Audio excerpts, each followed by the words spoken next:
औज़ुबिल्लाहिमिनश्शैतानिर्रजीम बिस्मिल्लाहिर्रहमानिर्रहीम। Dear student, अस्सलाम वालेकुम। आज हमारा टॉपिक है फर्स्ट इक्वेशन ऑफ मोशन, हरकत की पहली मसबात। ये फिज़िक्स का दूसरा चैप्टर है, उस पर हम ये टॉपिक ले रहे हैं। फर्स्ट इक्वेशन ऑफ मोशन क्या है और इसको कैसे ड्राइव किया जाएगा। फर्स्ट इक्वेशन ऑफ मोशन किस किस चीज़ के दरमियान रिलेशन शो करती है, ये सब कुछ इसी टॉपिक के अंदर डिस्कस होगा। इसके लिए हम पहले देखते हैं कि फ़र्ज़ कर लेते हैं कोई जिस्म है, वो अभी रुका हुआ है, इसके बाद वो जब हरकत करता है तो उसकी कुछ ना कुछ वेलोसिटी बन जाती है, कुछ ना कुछ उसकी स्पीड बन जाती है। जब टाइम टी गुजर जाता है, कुछ टाइम गुजर जाता है, तो उसकी वेलोसिटी बदल जाती है, क्योंकि वक्त के साथ साथ वेलोसिटी बदल रही है उसकी, तो इसलिए उस पर एक्सेलरेशन पैदा हो जाएगा। इसके लिए अगर हम ये लिख लें कि फ़र्ज़ किया एक मुतहरिक जिस्म है जिसकी इब्तदाई वेलोसिटी वी आई है, वक्त टी गुजरने के बाद आखिरी वेलोसिटी वी एफ हो जाती है, तो उस जिस्म में एक्सेलरेशन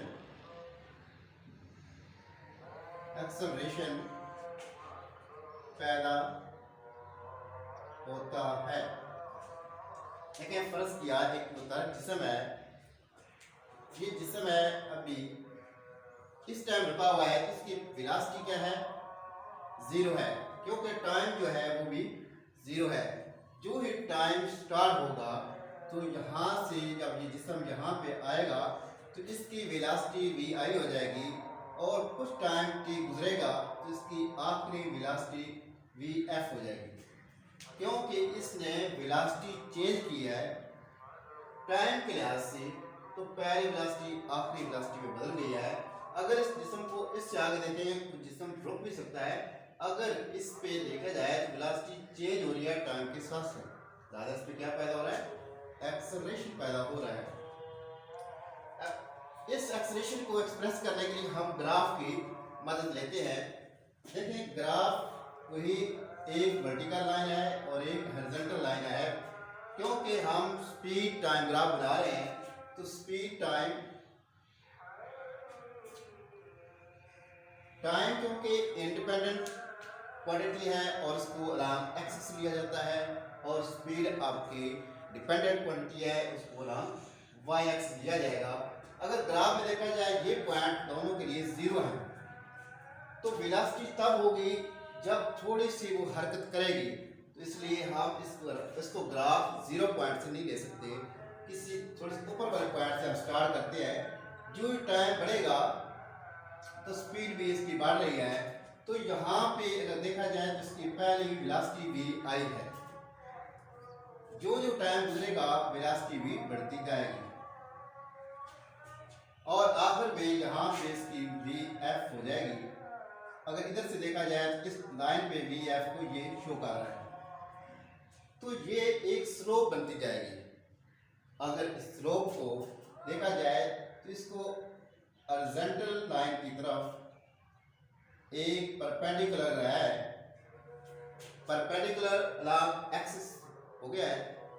एक परपेंडिकुलर हम V से y एक्सिस के ऊपर लगाएंगे, उसके बाद इससे हम नेम कर लेते हैं। A इसका नाम रख लेते हैं, इसका क्वाड का B, इसका C, इसका D, इसका O। अब अगर देखा जाए तो ये लाइन जो है, ये स्लोप जो है, स्लोप ए बी है, ये स्लोप A से B की तरफ है, और स्लोप रिप्रेजेंट कर रही है इस चीज को कि क्या है, हर लम्हे टाइम के साथ साथ वेलोसिटी बढ़ रही है, हर लम्हे वेलोसिटी बढ़ रही है। क्योंकि ये ग्राफ जो हमने शो किया है ये खास पॉइंट के लिए किया है, क्योंकि हमने मुकम्मल तौर पे ग्राफ एक्सप्रेस नहीं किया। वेलोसिटी हो सकता है बढ़ भी रही हो, हो सकता है कम भी हो रही है, हो सकती है कांस्टेंट भी हो सकती है, मगर इस ग्राफ के अंदर जो चीज़ सामने आ रही है उसमें लगातार वेलोसिटी बढ़ रही है। ऊपर से नीचे अगर देखा जाए वेलोसिटी कम भी हो रही है ग्राफ में, तो इसमें वेलोसिटी में चेंज आ रही है, वेलोसिटी में चेंज टाइम के लिहाज से हो रही है। तो change in velocity with respect to time is called acceleration. लिहाजा ये स्लोप किसको डिनोट कर रही है? ए को। अब अगर इनको देखा जाए स्लोप को, स्लोप ए बी, अगर इसको रिप्रेजेंट किया जाए स्लोप ए बी को, तो स्लोप ए बी देखा जाए यहां तक है, इसका एरिया ए बी सी है। इस पे अगर स्लोप को एक्सप्रेस किया जाए तो slope Y over X axis है। कोई भी स्लोप निकालनी हो तो वाई ऊपर और एक्स एक्सिस उसका नीचे होता है। अगर वाई वाली साइड देखी जाए तो बी सी है, वाई वाली क्या है? बी सी, और एक्सिस वाली है ए सी। अब स्लोप ए बी ये है ए सी, इसको कह सकते हैं A B, slope A B है is equal to B C बटा ए सी। अब देखें स्लोप बी सी जो हमने लिया है इसका हिस्सा वाई वाला, तो अगर यहां तक देखा जाए ये तो वी आई से वी एफ तक है, क्योंकि जब हमने स्टार्ट किया है तो वो जीरो से ऊपर रख के किया है। जो दरम्यान में जीरो से वी आई के दौरान वेलोसिटी थी वो हमने काउंट नहीं की, मगर उनका काउंट करना जरूरी है, इसलिए हमने इस लाइन को नीचे तक ले आए। अब मुकम्मल लाइन को एक्सप्रेस करने के लिए, ताकि जीरो वैल्यू तक उसकी वी एफ जो है वो जीरो वैल्यू शो हो जाए और वी आई भी जीरो वैल्यू ली जाए, तो उसके लिए हमें पूरे जो है इसको ग्राफ को शो करना पड़ा है। लिहाजा बी सी तो यहाँ तक वी आई से स्टार्ट हो रही है, अगर जीरो से लेना है तो बी डी लाइन लेनी है, इसलिए हम इसको बी सी को कैसे एक्सप्रेस कर सकते हैं? हम देखें साइड में बी सी बराबर इस चीज हो सकता है बी डी माइनस ये सी डी, इस चीज के इक्वल है। अगर इसको एग्जांपल देखा जाए, अगर कोई बहुत लंबा रखता है, अगर उसकी आपको टोटल ऊंचाई बताई जाए, मसलन इसकी टोटल ऊंचाई है 100 मीटर, और ये पूछा जाए बी से सी तक, आप पैमाइश बताएं कहाँ बी से सी तक कितनी है, जबकि हमें ये पता है कि ये वाली जगह है नीचे से आप नाप सकते हैं, सी से डी तक हम नाप सकते हैं, ये बता रहे हैं ये 30 है। तो अगर बी सी निकालना है तो हम क्या करेंगे? टोटल तो 100 है, 100 में से जितनी हमने नीचे नाप लिया है वो माइनस कर दें, 100 माइनस 30 बराबर 70। लिहाजा इसी तरह इसको भी बी डी में से सी डी माइनस किया तो वो बी सी के इक्वल आ गया। लिहाजा इसकी जगह पे A B is equal to B C की जगह पे B D minus C D लिखा जाएगा। अब ए सी क्योंकि इसके पैरेलल है ओ डी के, जो कि जीरो वैल्यू पे आता है, लिहाजा ए सी और ओ डी आपस में पैरेलल है, इक्वल है, ए सी की जगह पे हम ओ डी लिखेंगे। ए बी क्या है? एक्सेलरेशन है, इसके एक्सेलरेशन लिख लिया। बी डी, बी से डी, क्योंकि ये डिनोट कर रहा है फाइनल वेलोसिटी को। वी एफ, सी डी ये एक्सप्रेस कर रहा है वी आई को। ओ डी ये एक्सप्रेस कर रहा है टाइम को। अब अगर इसको देखा जाए तो इस पे टी को दोनों तरफ मल्टीप्लाई किया जा सकता है, multiplying T at both side, तो ए टी बन जाएगा, उधर से वी एफ माइनस वी आई और टी टी से कट जाएगा। अगर इसको साफ किया जाए तो इस तरह टी मल्टीप्लाई इधर भी होगा इधर भी है, ये टी से कट जाएगा, A T is equal to V F minus V I. अब वी आई जो है इसको इस साइड ले आए तो वो प्लस हो जाएगा, तो V I by adding V I add both side,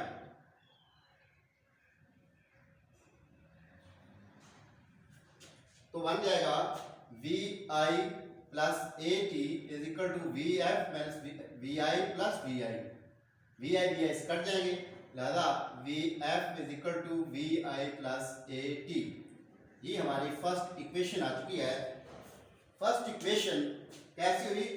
फर्ज किया एक मुतहरक जिसम कोई भी हरकत करता है, suppose a moving object with a initial velocity V I, after time for T its gain its final velocity vf, so its gain its acceleration in the body। अगर देखा जाए तो ये जिस्म है जिसकी vf 0 है, टाइम 0 है, क्योंकि 0 टाइम पे इसकी वेलोसिटी 0 है, ठीक है। जब टाइम गुजरेगा vi इसकी पहली वेलोसिटी हो जाएगी और टाइम के बाद vf हो जाएगी, क्योंकि vi से vf हो गया है, लिहाजा जिस्म ने कुछ एक्सेलरेशन भी पैदा किया अपने अंदर। इसके लिए हम ग्राफ को बदल लिया है।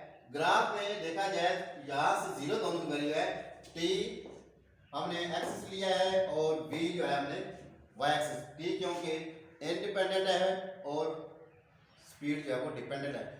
डिपेंडेंट हमेशा क्वांटिटीज y एक्सिस होती है, तो यहाँ पे 0 वैल्यू है। अगर थोड़ा टाइम गुजरने से उसकी वेलोसिटी v i हो जाती है, तो हमने यहाँ से स्टार्ट कर लिया है, तो इस ग्राफ से पता चलता है कि आहिस्ता आहिस्ता टाइम के बढ़ने से वेलोसिटी भी बढ़ रही है, तो ये स्लोप बनती है a से b।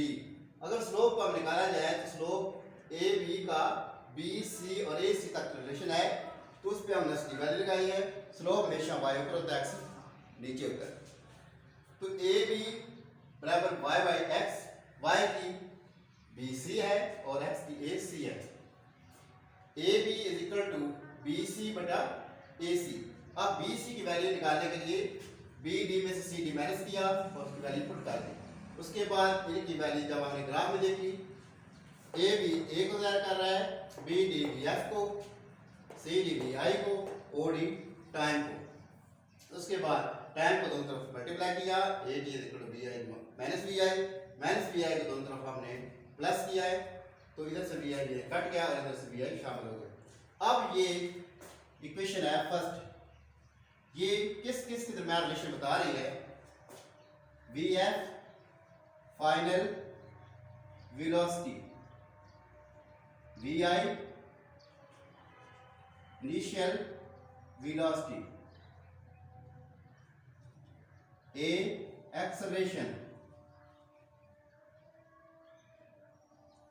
T time. इस इक्वेशन की मदद से हम कोई भी न्यूमेरिकल जिसमें 1 2 3 4 चीज़ों में से कोई 3 चीज़ें दी है, तो चौथी चीज़ हम निकाल सकते हैं। इससे हमने वी एफ निकालनी आसान है। अगर हमने इसमें से वी आई निकालना है तो वी आई बराबर वी ए टी इस साइड पे माइनस हो जाएगा, ए टी लिखेंगे तो वी आई निकाल लेंगे। अगर आपने ए निकालना है तो ये वी आई इधर माइनस होगा और टी इसके डिवाइड हो जाएगा तो ए निकल आएगा। अगर टी निकालना है तो टी रद्द हो जाएगा, we F minus V I, अब ए इसके बटे में चला जाएगा। इस तरह 1 2 3 4 चारों में से कोई चीज़ आप निकाल सकते हैं, जो कि बहुत ही ईजी है। उम्मीद करते हैं आपको इसकी समझ आ चुकी होगी इंशाअल्लाह।